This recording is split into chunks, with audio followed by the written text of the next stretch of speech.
என்னது நான் சம்பாரிச்சு உங்களுக்கு தரணுமா? ஆமாண்டா. ஆமாங்க, இவர மாதிரி தப்பான மாடல் நீங்களும் சூஸ் பண்ணீங்கன்னா அடுத்தவங்களுக்கு சம்பாரிச்சு கொடுத்தே ஆகணும். இன்னைக்கு டே இன் ஆஃப் ஏடிஎம் பிசினஸ்ல பல பேர் கொண்ட ஒரு விஷயம் தான் ரெண்டல்னு சொல்லுவாங்க, சில பிராண்ட்ல எம்எஸ் சார்ஜஸ் சில இதெல்லாம் ஃபைன் சொல்லுவாங்க. சோ இந்த மாதிரி தப்பான மாடல்ஸ் நீங்க சூஸ் பண்ணீங்கன்னா கண்டிப்பா மாசம் மாசம் உங்க கமிஷன்ல இருந்து ஒரு அமௌண்ட் டிடக்ட் பண்ணுவாங்க. அந்த மாடல் என்ன எப்படிங்கறத போய் பார்க்கலாமா? சில மாடல்ல இன்வெஸ்ட்மெண்ட் கம்மியா இருக்கும், சில மாடல்ல கமிஷன் அதிகமா இருக்கும். பட் ஆனா பாத்தீங்கன்னா ஒரு சில டார்கெட்ஸ் கொடுத்திருப்பாங்க. அந்த டார்கெட் அச்சீவ் பண்ணல அப்படின்னா உங்க கமிஷன்ல இருந்து மினிமம் 3000 இருந்து 5000 வரை டிடக்ட் பண்ணிப்பாங்க. பட் நான் ரெக்கமெண்ட் பண்ற எல்லா சைட்ஸுமே எம்எஸ் சார்ஜஸோ எந்த ஒரு ரெண்டலோ இல்லாத மாடல்ஸ் மட்டும் தான் நான் சஜெக்ட் பண்றேன். Because most of the person call பண்றவங்க ஃபர்ஸ்ட் சைட் போடுறவங்களா இருக்காங்க. ஃபர்ஸ்ட் சைட் போடுறவங்களுக்கு கண்டிப்பா இந்த மாதிரி மாடல்ஸ் நான் ப்ரிஃபர் பண்ண மாட்டேன். ஏன்னா அவங்களுக்கு அந்த மார்க்கெட்டோட ரிசர்ச் தெரியாது, அந்த மார்க்கெட்டோட ஒர்த் தெரியாது. இந்த மாதிரி பர்சனுக்கு first to last transaction or first 100 transaction இருந்தா கூட அவங்களுக்கு கமிஷன் இருந்தா தான் அவங்களுக்கு ப்ராஃபிட்டபிள் இருக்கும்.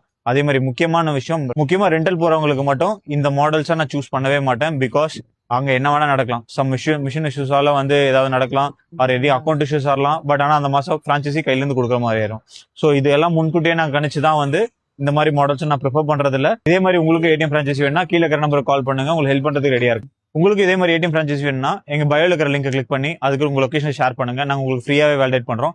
கண்டிப்பா சொல்றேன், உங்க ஏரியால நீங்க ஃபர்ஸ்டா இருந்தீங்கன்னா தான் இந்த சான்ஸை மிஸ் பண்ண மாட்டீங்க. சோ முந்திக்கிங்க.